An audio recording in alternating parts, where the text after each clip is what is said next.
All right, y'all. Change my mind. Haunted houses are a great. No. Hey, I didn't even finish my sentence. They are a great time.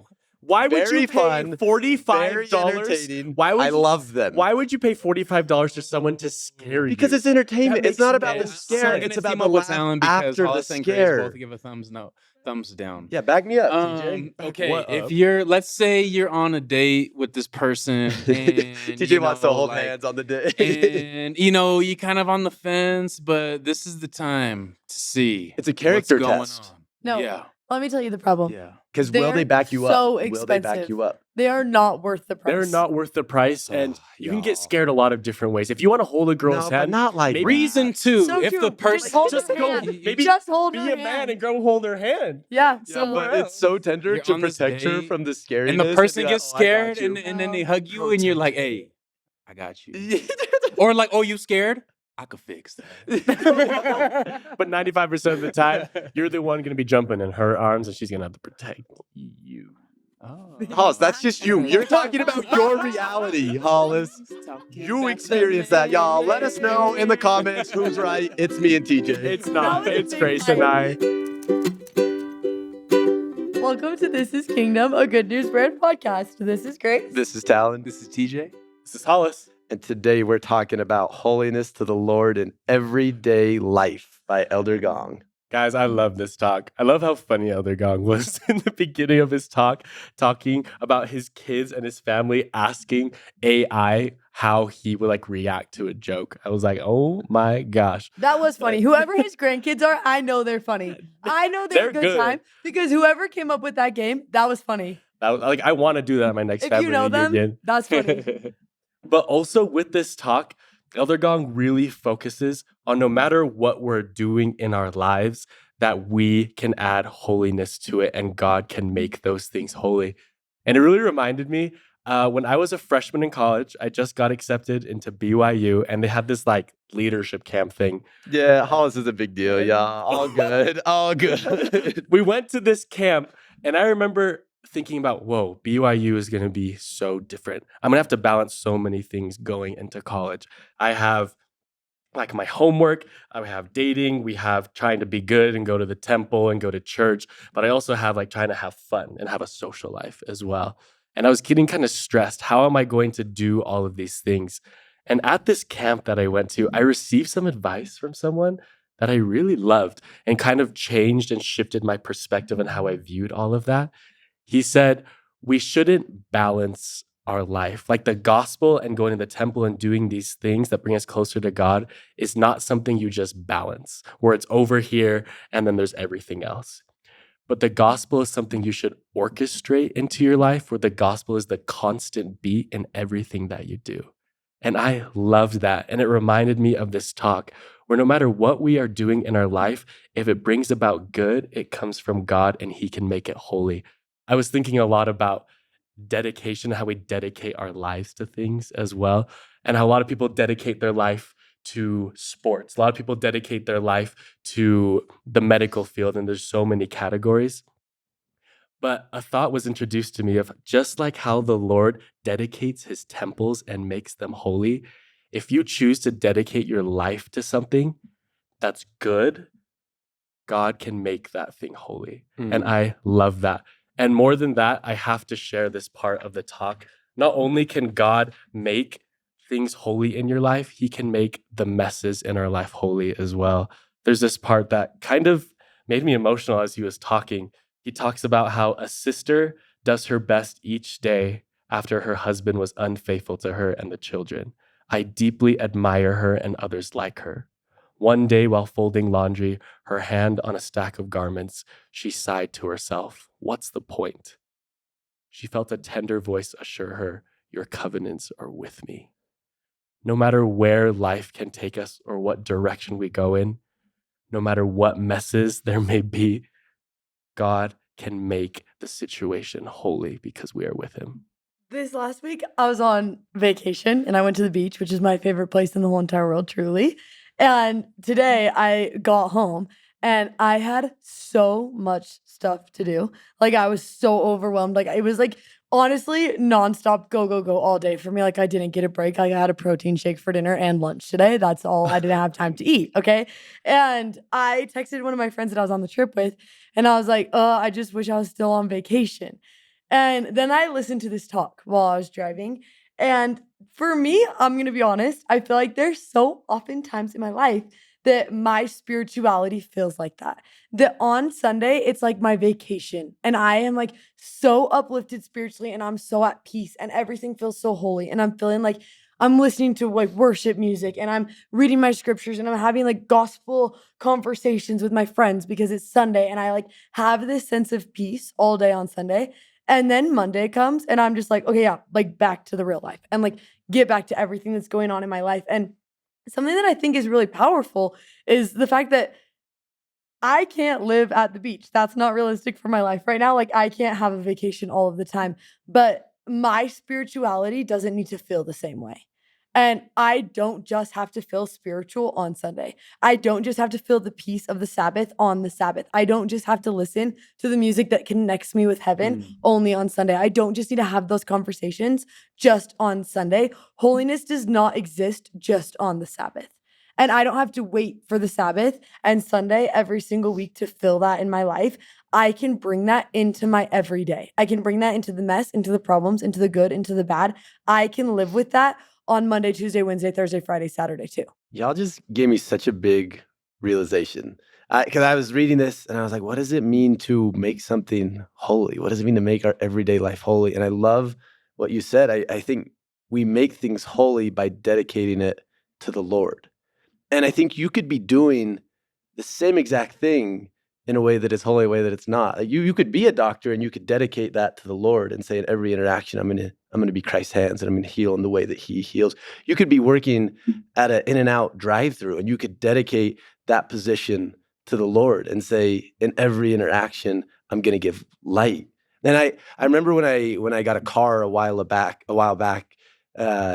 I was so grateful. I was so grateful to have the car, and I felt so grateful to be driving away in it. And I remember I said a prayer. I said, God, I'm going to dedicate this car to you, which means if someone ever needs a ride, I'll pick them up. And I made a promise with them. And I had so many holy experiences in that car where I'd be driving by someone and I'd have that thought, hey, remember what you told me about this car. You dedicated this car to me. That person needs a ride. And I had so many experiences. And it just makes me think, what if we did that with our job? What if we did that with our phone and said, I'm going to dedicate this to the Lord and to His purposes? And then you figure out what that looks like. I think if we did that, holiness would just come pouring into our lives. That was insane, Talon. That was fire. That was really good. This conversation is changing my life. It's crazy.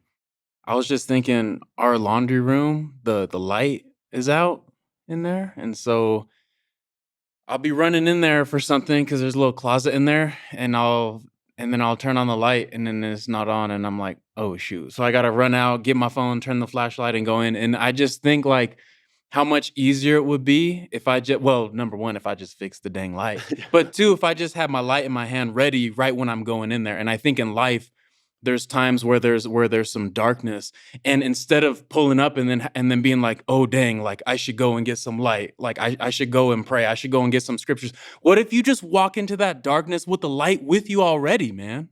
Because that's what Elder Gong says. He says the Lord invites us to walk with Him. I'm just thinking about what you're saying, Talon. Like, what if instead of just going throughout our daily life, we do what Elder Gong says, and he says, but holiness also invites us to infuse daily living with the sacred. It's like, what if when our roommate is leaving to go on that date, we're praying for him, like God bless my brother, bless my roommate to stay strong and to remember his covenants, be his best self, and to treat that person nice. Like, what if when we pull up to eat dinner with the homies, we're like, Heavenly Father, will you please, fill me with some light so that I can bring some light to this conversation and we won't be gossiping and we won't be talking smack or being too negative or making rash jokes. Like, we have such an opportunity to have God's light with us all the time, and that makes life so much easier, not harder. That's so good. I feel like God, just like you guys said, can be just as present in an In-N-Out drive-through as He can be in the temple. He can be just as present in a church, just as He is in our romantic relationships, our friendships, and things that we do on a daily basis. I love that Elder Gong goes and shares so many examples of where we can find holiness in the Lord.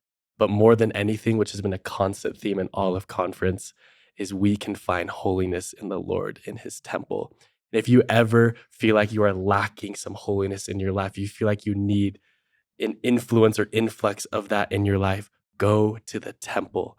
If you want to see and experience Christ's holiness, go and experience it for yourself in the temple, because there is no better place where you can experience him and his divine worth and love for you than inside the temple. And I love that this always mentioned, like, we have so many things going on in life. Just go to the temple and experience his holiness. And he promises us that influx of holiness will be in every single other aspect of our life.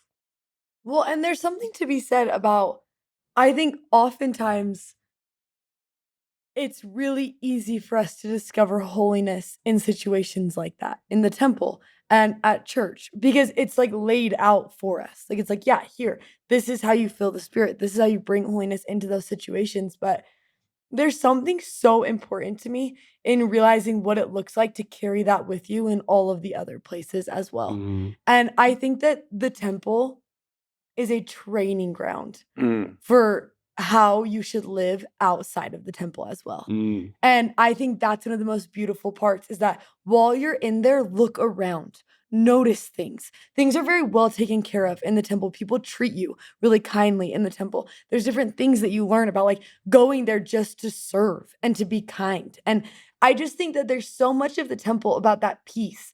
And where can you find that in other places in your life? And how can you bring that into other places in your life? And to me, that's what I want to walk away from tonight thinking, is just, how can I carry what I know about God, what I feel in the temple, what I've learned about him at church into every aspect of my life? And I think sometimes we get really caught up, like, it's like, oh, I'm going to dedicate my phone to God. Like, that must mean that I should only text scriptures to my friends and that I need to always be posting a conference talk on my story. And I'm like, yeah, those are really good things.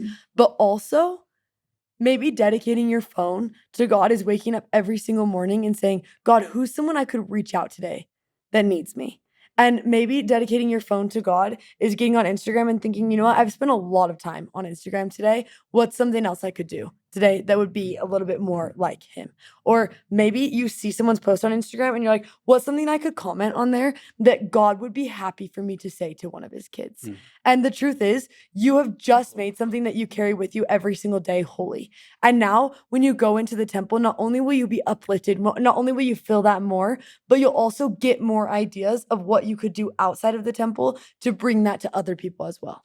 I love that. I was just in Texas with Talon this past weekend, and I feel like just life in Texas just goes a little bit slower, and it's incredible. Shout out to all you people from Texas. It's beautiful there. But I feel like when you get outside of your daily hustle, your daily grind, it leaves so much room for God to show you what's on his mind about you. And when I was there, God made Texas holy ground for me. God tells us, stand ye in holy places. Holy places aren't just at the temple, they're on us at church. But we can make the ground we walk on a holy place by dedicating our time, talents, environment to him. Your home, your bedroom, your car, your school, your classroom can be a holy place when you dedicate it to him.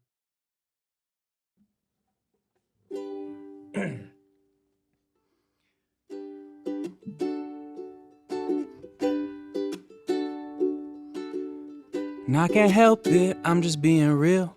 I just walk up to the mic and tell you how I feel. Y'all think I'm religious, I'm just trying to eat a meal. But I won't live on bread alone, you hear it in my zeal.